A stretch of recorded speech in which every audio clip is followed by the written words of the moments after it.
Look at this, guys. I just found a baby eastern Hermann's tortoise. That's a European tortoise species that hatched naturally in the ground here in South Jersey in one of our tortoise pens. And I'm sure there's gonna be more, so let's look.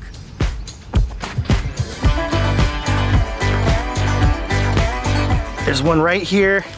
Its little butt sticking up. There we go. Look at that. Two perfect baby eastern Hermann's tortoises, hatched naturally in the ground here from the adults that live in this pen 24/7, 365 days a year. I'm gonna continue looking for more. I gotta be careful walking around in here. And while this may seem impossible to you guys, this is real, and this is actually not that uncommon. This happens here pretty much every single year. If we don't find the nest that we miss in the spring by fall, the babies will overwinter in the nest, and then we find them again in the spring.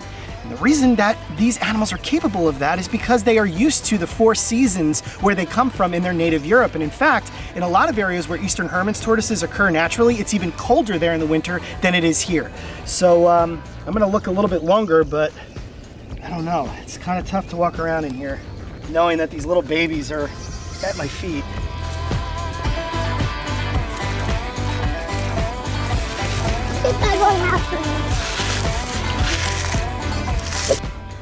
So it looks like just 2 little babies for today, but there very well may be more in here. So Casey and I are gonna continue to look, and so will the girls.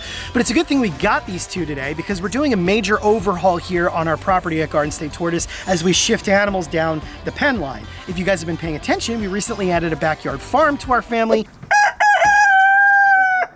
So we've had to make some major adjustments. The eastern Hermann's tortoise group has been shifted down 1 pen, so it's important for us to find these babies and get them out of here before we continue shifting species. But I do want to show you guys something really quick regarding this amazing tortoise species. This is what you're looking at when it comes to a fully grown adult female eastern Hermann's tortoise. Now recently you guys saw us do a video called The Best Pet Tortoise Species, which was about the western Hermann's tortoise. This is their eastern cousin. They are much more common. They are also much larger on average. And typically you will see people say that they grow to be between 6 and 8 inches. Well, this female's 8.5, but let me tell you, they get even bigger.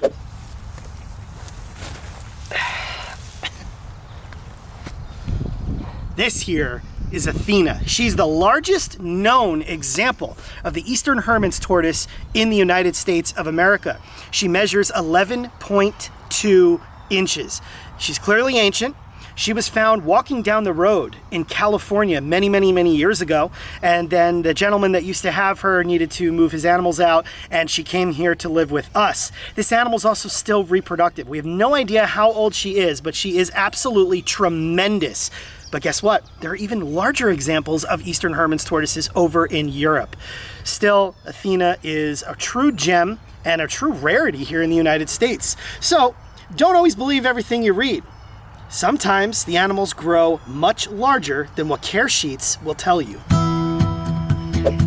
Okay, so those 2 little babies are in the nature room right now, and if you guys want to know how to properly set up fresh baby tortoises like that, instead of going through the whole process again, click the link above me. We did an entire really detailed video on how you can properly start your baby tortoises.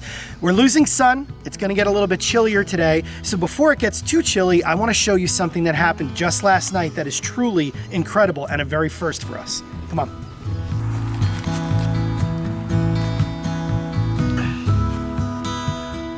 Right here is what I'm talking about. You're probably thinking, cool pile of dirt, dude. Well, that's because this is a very cool pile of dirt.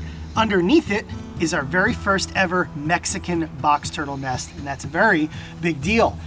You know how I noticed? That's because I saw her nest last night, so I know for sure it's right here.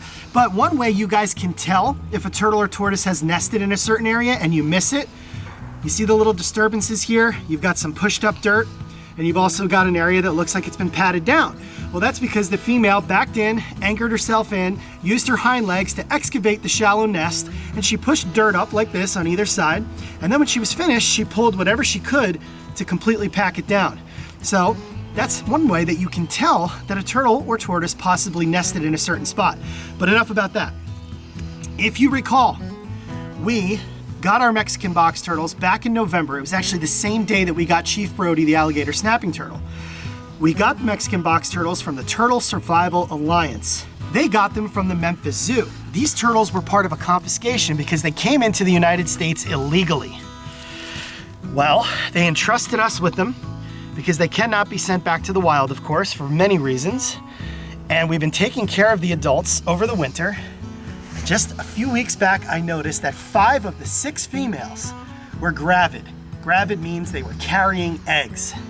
And well, right here is the very first nest. So I've unearthed what looks like at least 2. You can see them right down in there. And now I can't leave them out here because this is New Jersey. This is a Mexican species of box turtle, and they need proper incubation parameters for best shot at success. These are very rare turtles, and the vast majority of them over the years that have been smuggled into the United States are just that, smuggled. They're not supposed to be here. There's very few that are actually legally in captive situations. This group, even though they went through a very unfortunate past, is legally with us, as I've told in the story. And make sure you click the link above me if you want to learn more about that. So we're going to carefully remove these eggs. Wow, look at the size of them.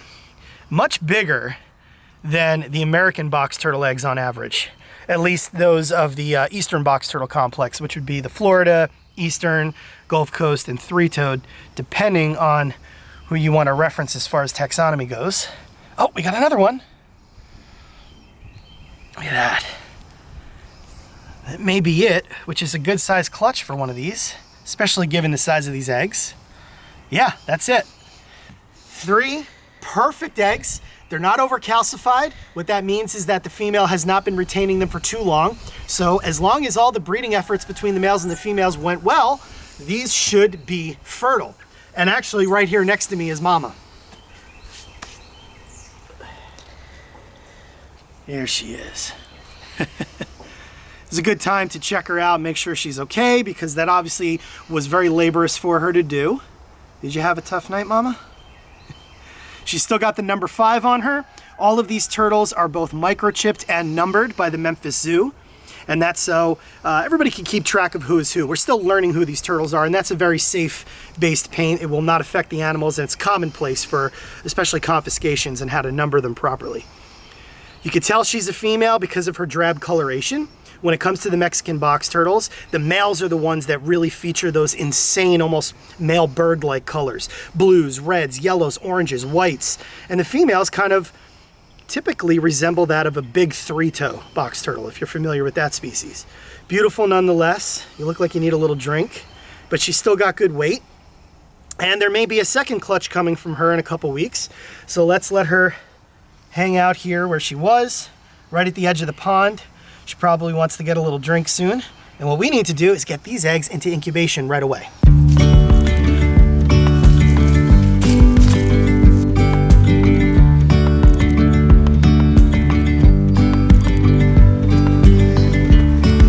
Turtles are really starting to chow down for the season. We threw a bunch of fruit to the wood turtles, and look at them.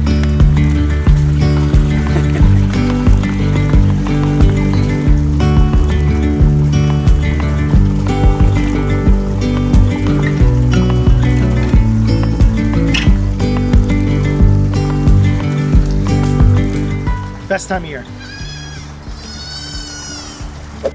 Okay, here we go. Time to incubate these Mexican box turtle eggs, and I'm very excited. We don't know if they are fertile yet. We'll know within 24 to 36 hours, and that's because once the eggs are in the incubator at the appropriate temperature, we will notice if a white spot called chalking starts to form. If that forms, that means we've got fertile eggs, and over time, the egg will turn completely white, and then the veins and the embryo will develop, yada yada. So I'm gonna give you a quick tutorial on how to incubate box turtle eggs. If you're familiar with incubating reptile eggs, then this is not going to be foreign to you, but nonetheless, here it goes. But first and foremost, does Mom miss her eggs? Is she upset that I took her eggs? No, she could care less. And a lot of people mistaken female turtles and tortoises for being more of a motherly figure when they are not. Their job is to find a safe place to put their eggs for incubation, and then that's it. There are exceptions to that rule, especially with the Asian forest tortoises, which we'll get into at another time. But in the case of box turtles, that's it. She would eat these eggs if she was given the chance, and she may even eat her young because a lot of turtles can be slightly, if not very, cannibalistic. But these are safe. We're gonna incubate them. And what we're gonna start by doing is taking them and getting a little bit of water here, fresh water of course, and just wiping them down a little bit so I have an area to write on. Oh my gosh, you're gonna write on the egg. Should you be doing that? Absolutely. You don't have to, but it's safe. And in 30 years of incubating turtle and tortoise eggs, I've always written on the top of them. So all I'm gonna do, put the date, it's April 24th, and I'm just gonna write Mex here so I know the species. Then we open up our incubation container, which has just a couple air holes punctured in the top for air exchange, but you don't want too much because you want the humidity to stay in here. These eggs should be at about 80% humidity at all times. And I'm going to put them in slightly moist vermiculite, just like that. When I mix this stuff, I use organic. You can use larger granules or smaller. Both seem to work well, at least in my experience. Now, I'm not gonna give you a ratio. I do it by feel. You don't want this to be wringing out wet. You want it to be good and moist as the ground would be, because these eggs are not gonna be laid in an area that floods. If this gets too wet, the eggs are gonna mold and they're gonna swell up and that's it, they're gonna perish. So you want it to be about 80% humidity. And you know, when I squeeze it together, it does cake, but nothing wrings out of it. That's how you want it. And if you do it properly, you should not have to add any water to it during the course of incubation. If you're noticing that the humidity level is starting to drop below 75, I would start adding a little bit of water to it, but don't put water directly on the eggs. That's a big misconception. Towards the end of incubation, and in the case of box turtles, you're looking at between 60 and 70 days, you can lightly mist the eggs to stimulate those fall rains that they would be timed with to hatch in nature. We got 2 more eggs we're gonna do this with here. A little bit of water. I'm not gonna aggressively clean them off. I'm just cleaning them a little bit. Again, we put the date very lightly with just a regular pencil and the species. And we're gonna make a little depression here, sink the egg down just like that.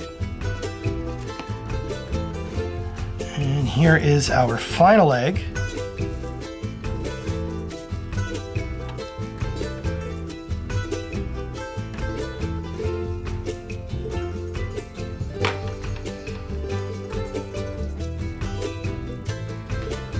There we go.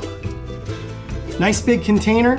All 3 eggs are in here. Why is the container so big? Well, because as I said, we have other gravid females and they're all gonna be laid around the same time, weather permitting. So all those eggs can go into this container and we'll keep tabs on them. At about between 60 and 70 days when they start hatching, I will move the ones that are hatching out and put them in containers like this inside the incubator. And don't worry, we're gonna show you all that. Believe me, if these are fertile and they hatch, you guys are gonna see us announce this all over all of our platforms. This is gonna be a big win for us and the TSA and of course the Memphis Zoo and everybody involved in getting these turtles into a proper situation.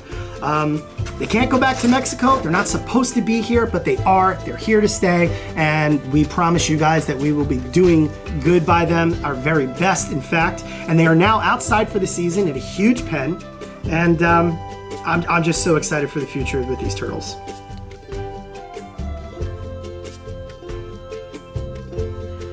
Okay, that's that. We're gonna bring them upstairs to our incubation room, put them in an incubator at between 85 and 86 degrees. Again, that 80% humidity, and keep close eye on them. It's the beginning of the season. There's gonna be an influx of eggs over the next few weeks and months that we have to tend to, and it's gonna be a lot of fun. If you guys wanna get a nice close look at our Mexican box turtles and learn their full story, check out this video right here.